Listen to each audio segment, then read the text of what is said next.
My wife asked me to make a couple Tealight holders for her sisters, and she wanted them to be about 10 inches high and pretty well look alike, so I decided to make them out of this. This is Persimmon.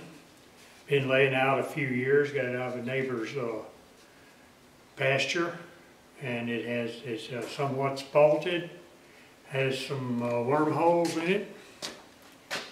I've already taken and I've marked the centers as to where I want the centers to be, not necessarily the centers. And what I'm going to do first is I'm going to take the larger forester bit and I'm going to drill down just a little bit to mark where the forester bit is.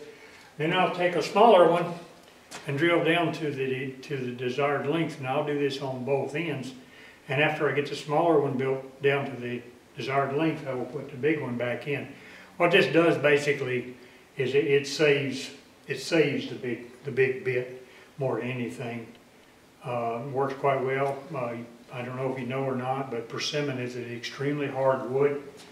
In fact, a little history lesson here, persimmon used to be the primary wood used back in the day, I mean way back in the day, for making golf club heads before the advent of composites and so forth.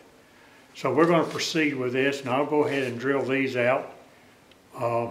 Everybody's seen drilling before, so I'm going to cut it off, and next I will join you on the lathe, and I'll turn it down to a round object, and then I will begin to mark the center, and I will be making 2 Tealights at one time. And what I'll do is I'll mark where the center is going to be.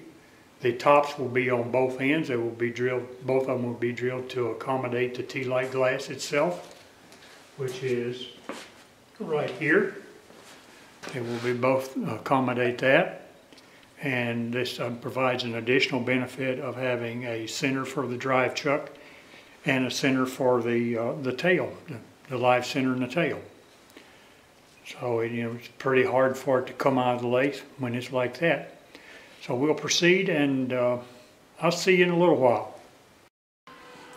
All right, I'm about ready to mount this dude. So that end's going to go in there, and this one's going to go into here. Now I took and put some super glue around his edges, some super thin, because I wanted to reinforce it a little bit. Tighten that up. Snug that just a little. Bring her in here. I oiled the heck out of this thing. It still wants to squeak. Make sure it's twist and turn. Give it a little more. Still wants to rock and roll.